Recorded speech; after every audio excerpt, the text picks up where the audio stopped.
Paul Ira. We have Louise Helton, Annette Beck, and Stan Hanel in the studio with us, and we're talking legislation. A lot of great bills have passed, and we're all very excited about the direction of this new energy economy here in Nevada. We're going to get a lot of jobs back. Yes, sir. Annette was just talking at a break about home sales. They're off the charts. We don't have enough inventory. People are moving here. Las Vegas is attractive again. So, Stan, you were talking at the break about SB 145. Why don't you give us a little input on that? Yeah, for sure.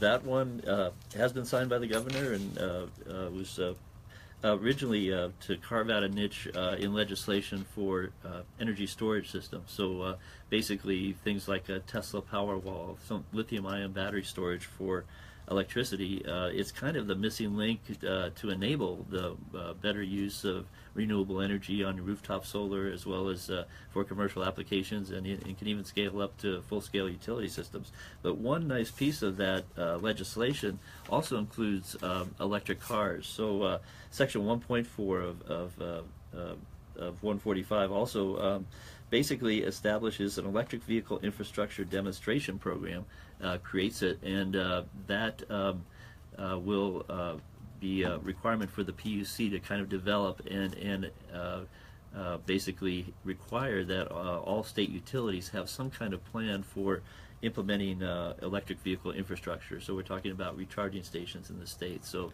again, carving out a niche where there's a new industry kind of emerging and kind of paving the way with legislation to allow it to happen and grow, just as with solar. That'll make it so much easier for people. I hope so. Yeah, that's what we're hoping. And and also it increases educational outreach and just brings it into the public domain more. So I'm starting to see more because of this. As a result, more coverage in the media now about this issue. So it's all good. It all kind of bubbles up new ideas and new industries, and so it's just a great time with this to see at this point that we're going in a lot of different directions. They're all healthy right now. And it's already passed and signed by the governor. Yes, thank God. That's goodness, just in time, news. just by Friday. Yeah, that was good. So anyway, that's one good thing that's been happening. We've actually had a good coverage for a lot of work going on over 20 years for electric cars in this state, and it's just a good fit, as we've talked about in the past.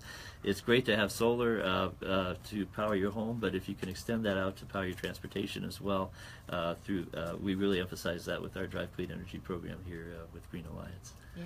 Great. That's great stuff. That's Thank you. good. We've also got SB 150 that passed, which requires public utilities to establish at each electric utility and energy efficiency programs, and for each electric utility to have an energy efficiency plans for cost effectiveness to meet annual goals for energy efficiency savings, and this is all established by the Commission.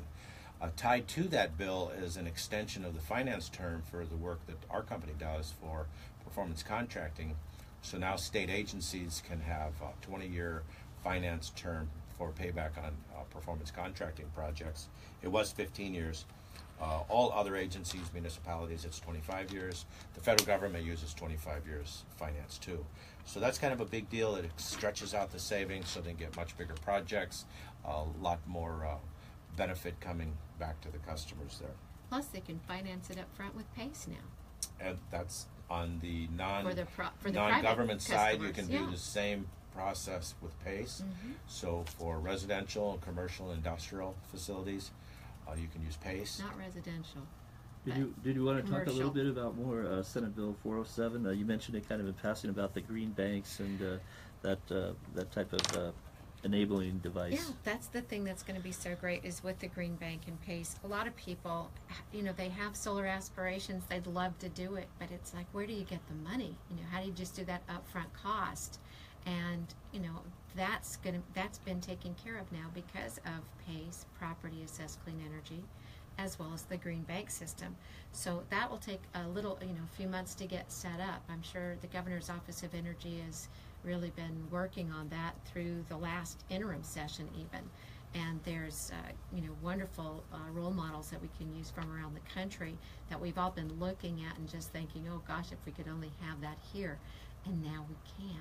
So it's really going to offer so many opportunities for people to realize their solar aspirations for their businesses, either solar or renewable or energy efficiency on every level. It's so exciting. So that green bank is going to be critical, and that one passed, and it's Well, just waiting for the governors to sign it. Our friend, local Tim Farkas, local Yes! finance Oh, genius, Tim, has yes. been talking with banks who have called him and are talking to him about being that green bank or funding that green bank. So he's working closely with large financial institutions to bring that green bank to Nevada. I'll always consider Tim the patron saint of PACE financing for our state. He's remarkable.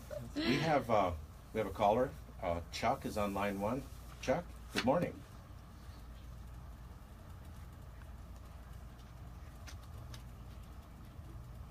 Oh, for net metering, Chuck? Repeat the question.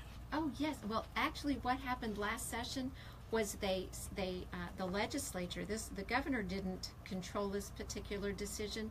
It was something that the utility insisted something had to happen. We had to make some decisions, and when the legislature made a decision, they decided not to decide and to have the Public Utility Commission decide. And so when the Public Utility Commission decided, it was their policy that they created that made the net metering not work anymore for our state and closed down the industry. So, it is back in, Chuck. Yes, that bill has been passed. It just is waiting the governor's signature. In some cases, bills pass and the governor may not sign it. In this case, the governor's been looking forward to signing it.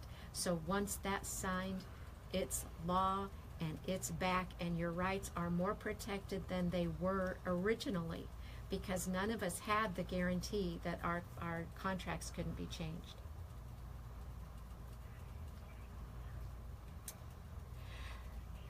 Oh, I'm sorry. Well, net metering was created, and then it was needing to be modified. So it was created several sessions ago, and last session in 2015 is when they were trying to modify it because NB Energy said it was going to cost them too much money. There was also a cap that was approaching too. Correct. Yeah. And so when the Public Utility Commission then was charged with figuring it out, they didn't have enough information and they didn't have enough time to make a really solid decision. And the decision that they did come down on was the one that was devastating to the industry. So this legislative session, a bill was created that would put it back on track the way it should be. And thankfully, you did. You and all the citizens out there who demanded it, really, through all of the signatures on petitions and the calls into the legislature, made it evident that that's exactly what people in the state wanted. And thankfully, now we have it. Does that help, Chuck?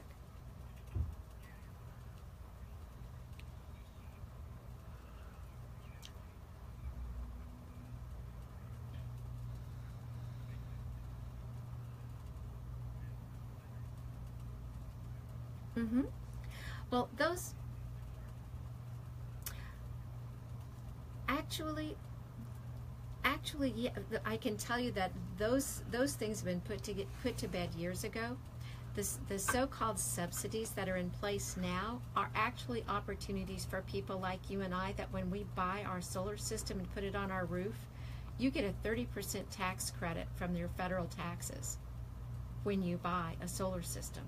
So that's what the subsidy, the so-called subsidy is. That's in effect right now.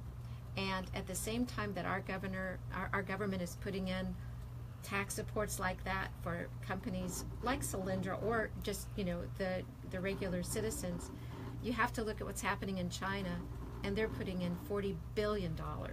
So we're not even coming close to keeping up with them. We have very modest support here in this country. Chuck, thank you for your call, and thank you, Louise, for responding to him so well. We're going to take a break, and we'll be right back to Shades of Green on KDWN. I'm your host, Paul Ira. We'll be right back.